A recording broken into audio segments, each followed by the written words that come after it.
Welcome to Westminster. Please do note that this service is being recorded. In a few minutes, we will be lighting a chalice together. So I invite you to go get a chalice or a candle if you have one nearby. If you are new or would like to sign up for our weekly newsletter, please fill out the form that has been posted in the chat. We do have a few announcements today.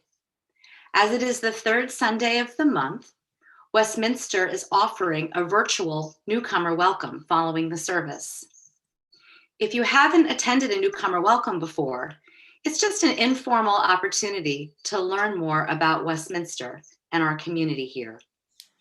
Please join me at 11:15 by clicking on the link that is now being posted in the chat.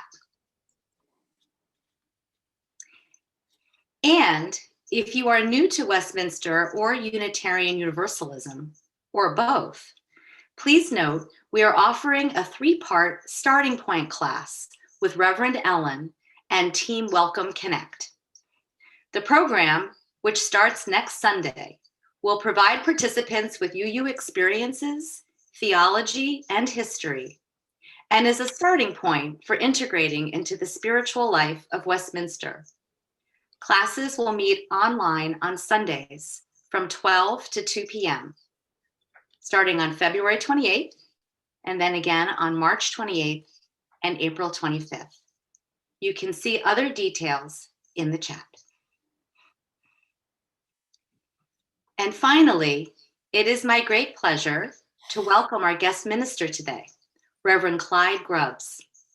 Reverend Grubbs is a Unitarian Universalist minister who has served congregations in Indiana, Quebec, Massachusetts, Texas, Florida, and California.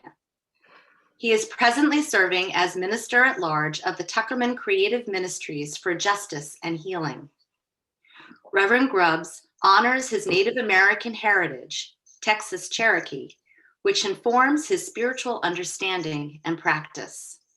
He has worked for peace, justice, and equality since he was in the Unitarian Universalist Youth Movement, liberal religious youth. Our chalice lighting marks the beginning of our worship service. I will light mine and share our reading. Then I invite you to light yours if you have one. And if you like, you can use the chat to post the name of the street where your chalice was lit.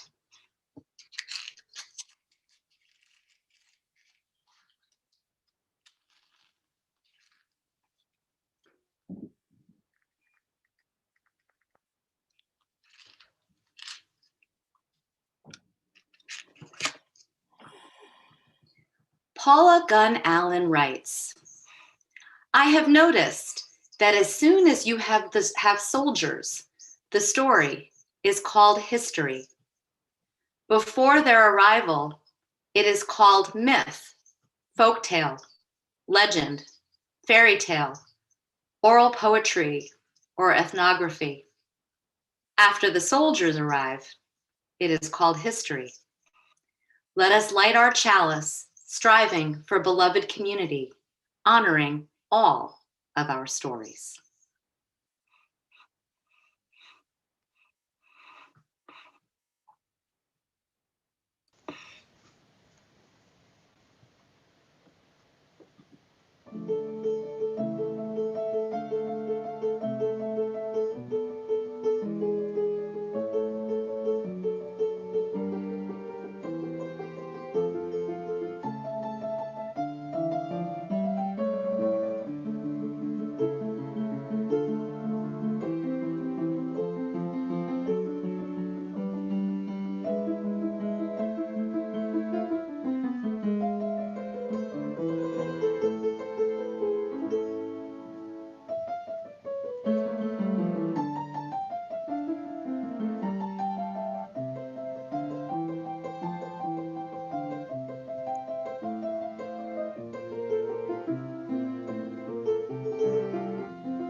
please unmute Reverend Grubbs? Thank you. Our opening words, our opening words is from Winola LaDuke, and it's called Like Tributaries to a River. Winola LaDuke is an Anishinaabe. She's active in Minnesota. Across the continent, on the shores of small tributaries, in the shadows of sacred mountains, in the vast expanse of the prairies, or in the safety of the woods, prayers are being repeated as they have for thousands of years. And common people with uncommon courage and the whispers of their ancestors in their ears continue to struggle to protect the land and the water and the trees on which their very existence is based. And like tributaries joining together to form a mighty river, their force and power grows. This river will not be dammed.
I would like to now invite everyone to unmute to join in our Unison Affirmation.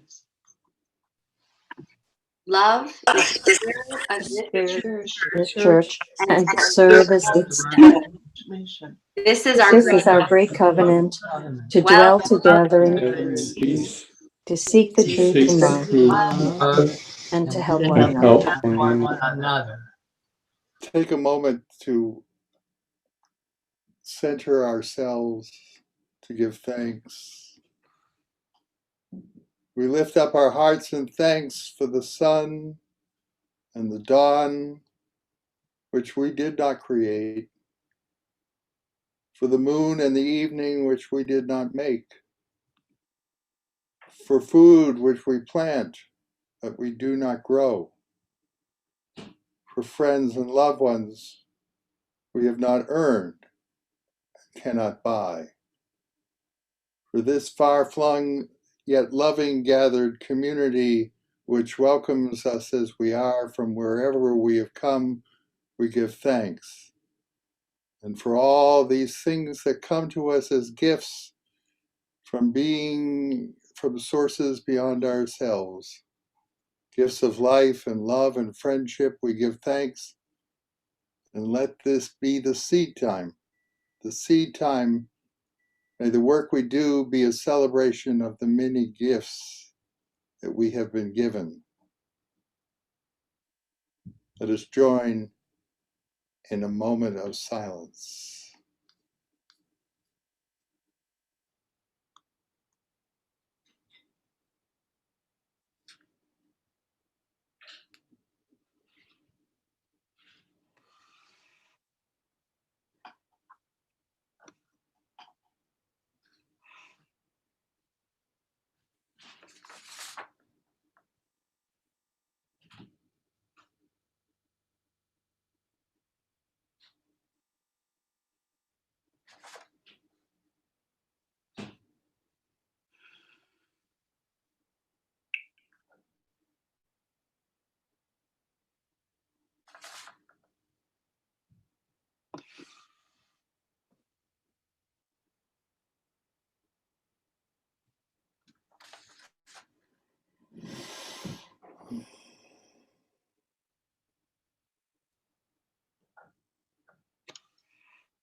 Here at Westminster, we share our offering every month with a different organization that shares our values or our mission. Our February Share the Plate is the Elizabeth Buffman Chase Center, which offers short-term, safe, confidential shelter for victims of domestic violence and sexual assault and their children. In addition to providing for all basic needs, the center encourages residents to participate in a program that includes education about domestic violence, parenting, and financial literacy. The center also provides specialized children's services, law enforcement advocacy, professional training, support services, and referrals. All this allows clients to take the next steps towards self-sufficiency. To donate, go to www.westminsteruu.org/donate. It should be posted in the chat. The other half of the offering goes to support the good work of this community. The offering will now be given and received with gratitude.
Our reading today is from John Lame Deer, John Fire Lame Deer. He's a Lakota from the Dakotas, the North and South Dakota. John Lame Deer writes, "Before our white brothers arrived to make us civilized, we didn't have any kind of prison. Because of this, we had no delinquents. Without a prison, there can be no delinquents. We had no locks nor keys, and therefore among us there were no thieves. When someone was so poor that he couldn't afford a house, a tent, or a blanket, we would, in those cases, receive all those things as a gift. We were too civilized, too uncivilized. We were too uncivilized to give great importance to property. We didn't know any kind of money, and consequently the value of a human being was not determined by his wealth. We had no written laws laid down, no lawyers, no politicians. And therefore, we were not able to cheat and swindle one another. We were really in bad shape before the white man arrived. And I don't know how to explain how we were able to manage without these fundamental things, so they tell us, which are so important for a civilized society. So ends the reading from Lame Deer.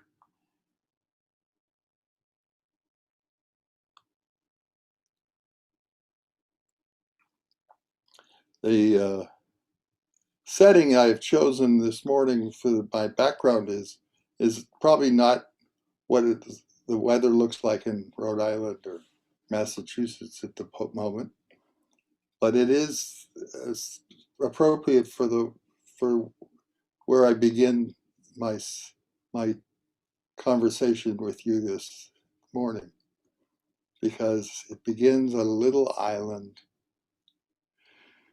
just like this. Once upon a time, in a place not far away, a sea captain sailing under the Spanish flag came ashore on a little island that its inhabitants called Gonihane. The official Spanish narrative written by that sea captain reads, shortly after landing, many of the island's inhabitants assembled on the beach, and Columbus gave them gifts of red hats and beads. And the natives reciprocated with gifts of parrots, cotton, and other goods. Then he describes the people. They go naked as their mothers bore them, and so do the women, although I could not see more than one girl. They are very well made, with very handsome bodies and very good countenances. Very sweet people, he describes them. And then he observes that they would make great slaves. After taking gifts from the native Tiano, that's the people's name, Tiano, the Spanish performed a ceremony to take possession of the land for the king and queen of Spain. Central to this ceremony was a reading in Spanish, which the natives did not understand.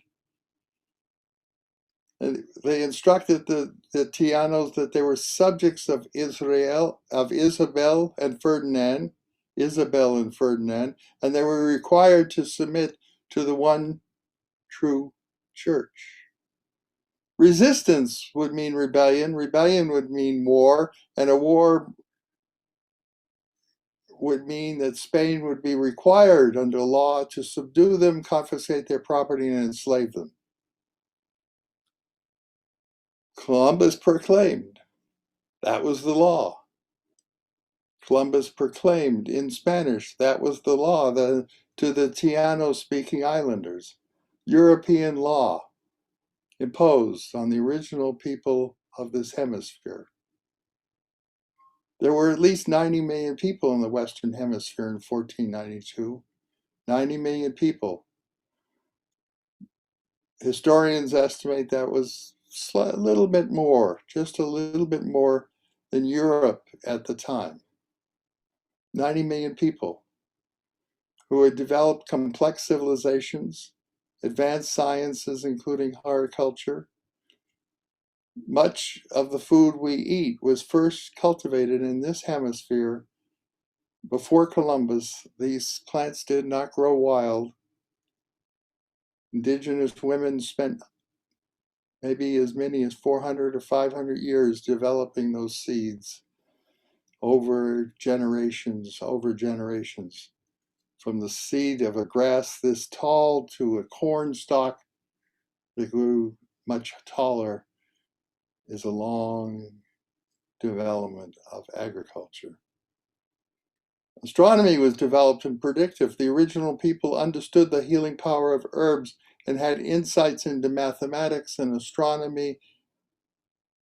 In other words, the Western Hemisphere science rivaled Europe at the time. The science rivaled Europe at the time, except for gunpowder, armor, ships with rudders. Europe was very far advanced in those technologies.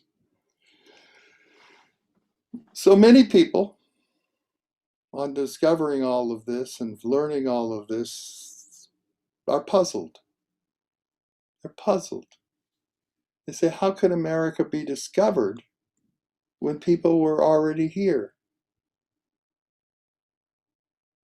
Not many people are aware that this act of discovery and possession is based on a legal doctrine we know as the doctrine of discovery. Legal doctrine of discovery, just like legal doctrine of property rights, legal doctrine of discovery, it's called. Even fewer people realize that today, 5 centuries later, US laws, especially in regard to Native peoples, are based on this doctrine. The doctrine of discovery is the basis of laws that deny the rights of the indigenous peoples of the Americas, Hawaii, Puerto Rico, US Virgin Islands. In 2012, not so many years ago, in preparation for the General Assembly of the Unitarian Universalist Association, our partners among the human rights organizations in Arizona, where the General Assembly was being planned for, as well as Native Americans in the United States and Canada, asked Unitarian Universalists to examine this doctrine of discovery, to examine it, to know about it, because so many dominant culture peoples had no idea about the doctrine of discovery. They believed that through such an examination, Unitarian Universalists would come to understand how genocide and slavery was justified by Europeans, and how that justification gave rise to what we call racism. So let us begin by examining the papal document issued 40 years before Columbus's voyage. In 1452, Pope Nicholas V issued to King Alfonso V of Portugal the bull Romanus Pontifex, declaring war against all non-Christians throughout the world, and instructing the conquest, colonization, and enslavement of non-Christian Africa. Now, in 1452, European Christendom had been launching crusades for 400 years at that point. Crusades against Muslims, crusades against Jews, crusades against those who followed the indigenous religions of Europe, the so-called pagans. 400 years of crusades. So the idea of launching a crusade against Africa, which essentially this bull was doing, was not something that was totally outside of the experience of Europeans. It was just part of the ongoing process of spreading Christendom by sending knights forth, by sending soldiers forth. Based on 4 centuries of wars, non-Christians were considered enemies of Christ, enemies of the church, enemies of the people who would be doing the conquering, and they were less human, because to be a human is to be guided by the doctrines of the church. According to the bull of 1452, Pope Nicholas directed Alfonso to capture, vanish, and subdue the Saracens, pagans, and other enemies of Christ, and to put them into perpetual slavery and take all of their possessions and property. Given this commission, Portugal began to capture African slaves by making discoveries along the western coast of Africa, claiming those lands as Portuguese territory. So fast forward. Columbus sailed west in 1492. He is authorized to take possession of any lands he discovered that were not under the dominion of any Christian rulers. Thus, following an established precedent, Christian discovery meant conquest, slavery, and genocide followed. So sometimes you get into a conversation and people say, well, Leif Erikson came to this continent 4 centuries before Columbus. Why is Columbus the discoverer? Well, Leif Erikson wasn't a Christian. Simple. Matter of fact, there were plenty of sailors who did fishing off the coast of Massachusetts and down to Long Island, who were not given credit for discovering anything because they were not claiming it for a Christian monarch. So yes, Columbus sailed with a mandate. He sailed with orders. His commission did not read, find a shortcut to India. His commission didn't say, find us some way to get to spices in the Orient. His commission said, conquer somebody and take slaves. So now you're getting the plot of the story. I think Columbus returned to Europe. Pope Alexander VI issued a papal document, the bull Inter Cetera, May 3rd, 1493, granting to Spain all the request of Ferdinand and Isabel, granting to Spain the right to conquer the lands which Columbus had already found, as well as any lands that Spain might discover in the future. Over the next several centuries, this meant that Spain, Portugal, England, France, Holland, and by extension, Canada, the United States, Argentina, Chile, Brazil, the Republic of South Africa, Australia, New Zealand, all who declare themselves to be Christian nations, made the doctrine part of their laws. So I'm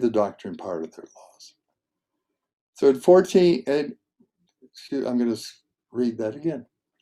In 1823, the United States Supreme Court in Johnson versus McIntosh, Chief Justice John Marshall observed that Christian European nations had assumed ultimate dominion over the lands of America during the age of discovery. And upon discovery, the indigenous people, who we referred to as the Indians, had lost any right to ownership of that land and only retained the right of occupancy in their lands, sort of like a tenant. In other words, the United States Supreme Court declared the original peoples were subject to the United States. The original peoples, who maybe not even knew that there was a United States, were subject to the United States. The United States, he declared, was a Christian nation, and therefore these pagans, that's in the Supreme Court decision, were subject to this Christian nation, the United States. According to Chief Justice Marshall, the United States, upon winning its independence in 1776, became the successor nation to the discoveries and acquisitions of the power of dominion of Great Britain.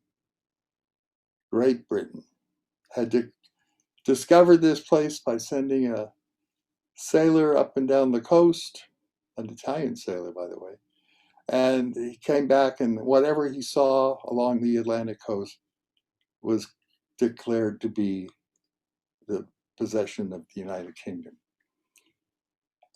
So this is your Supreme Court. This is your the laws of this land declared by the Supreme Court. It's the laws by which almost all 50 states of the United States have operated under, including Massachusetts and Rhode Island within the last 2 decades against Wampanoag people, against Narragansett people.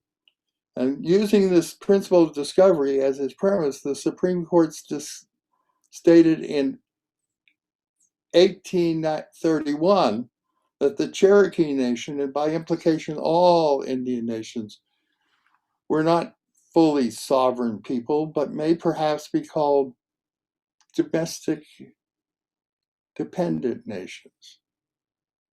Domestic dependent nations. Sort of like declaring somebody a ward of the state. Congress had taken this to mean that treaties made with Indian nations were subject to U.S. revision, unilateral U.S. division, because Indian nations were not considered legally like children, subject to congressional authorities. Lawyers, in their being lawyers, call this plenary power, the power that is ultimate power is congressional authority. Now, the indigenous people of this hemisphere call it colonialism, call it domination, and call it racist nonsense. The ancient doctrine of Christian discovery and its subjugation of heathen Indians is the law of this land right now, today, and is impacting people. Empowered by the doctrine of discovery, Native children have been taken away from their parents. Land has been taken within the last few years. It cites cases where land has been taken. Whole peoples have been rounded up and moved to some place out of sight, out of mind. But these are not the stories that people are taught in public schools. And when our young people come upon the facts of this, the reality of the conquest, the reality of domination of indigenous peoples of this continent, they're shocked. Why wasn't I taught this in school? Why was I lied to? I have heard young people say, why was I lied to? Children learn a story of discovery and settlement, a story about how this land came to be white and Christian. And this official story has a huge impact on the mentality of the people of the United States, who are taught from childhood. The people of the United States are taught by childhood that the United States has a civilizing mission, the civilizing mission of the whole continent, and this civilizing mission of the whole continent subsumes all the people that were here originally. Our children are learning through a story that white Christian men have the right to rule over non-white, presumably inferior women and men. Now, most of us would say, if you were given a quiz, that the church and the state are separate, and the laws are separate. But the laws that have reflected white Christian values since 1620, 1619. These are the laws that we experience show that the influence of the church on the laws of the United States, because you're defining the right to take the land is because the country is Christian. By telling the story of Columbus sticking that flag in the beach, we become accomplices in teaching our children that the earth is a thing to be owned, a thing to be used, a thing to be exploited. The people who greeted Columbus on that beach, they knew they belonged to the earth. They knew that anything they did to the earth, they did to themselves. Thus, they understood that they were relational beings. They were beings who lived in harmony with other beings, who had to live in harmony with other beings. And living in relationship to the earth and her creatures was life-giving and sustaining. And they believed that trying to own the earth, to control the earth, would lead to brokenness and ruin. So at our General Assembly in Phoenix in 2012, our Unitarian Universalist General Assembly, our delegates voted to repudiate the doctrine of discovery. The Unitarian Universalist Association is one of the religious denominations in the United States that have gone through the process of examining the doctrine of discovery and repudiating it, and promising that they would tell the true story of this land, and they would overcome the legacy of conquest and domination. So, my friends, may it be so.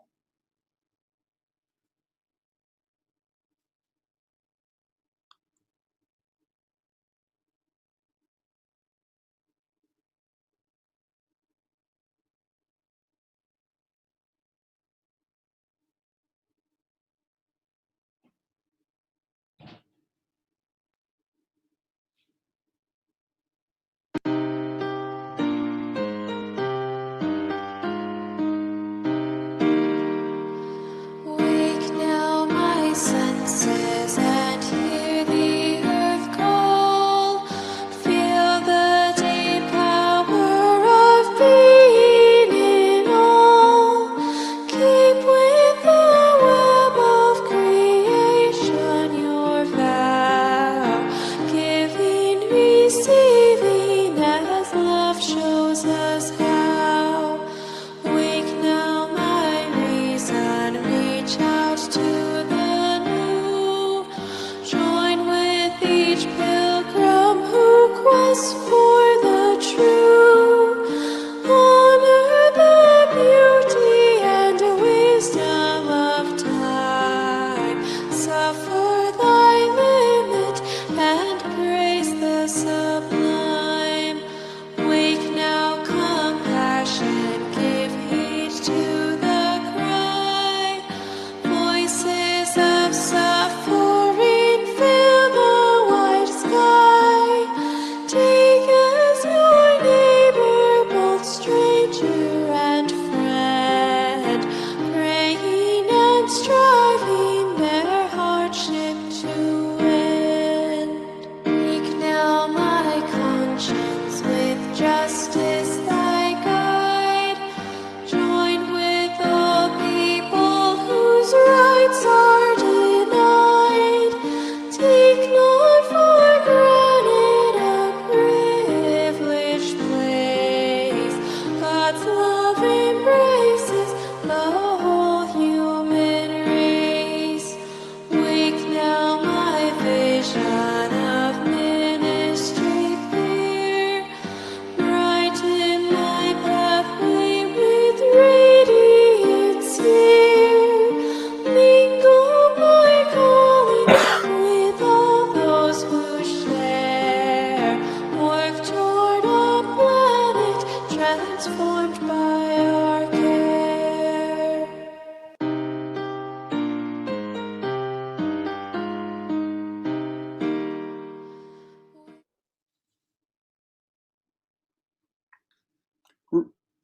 My friends, remember as you leave this virtual space that we are all made of the same stuff as the stars, that we are all connected and intimately related to the eternity of all that is and ever will be.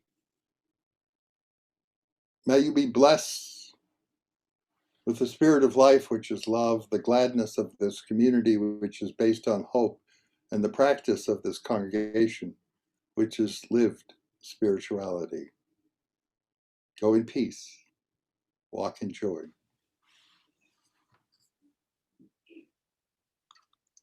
Please join me now and carry the flame.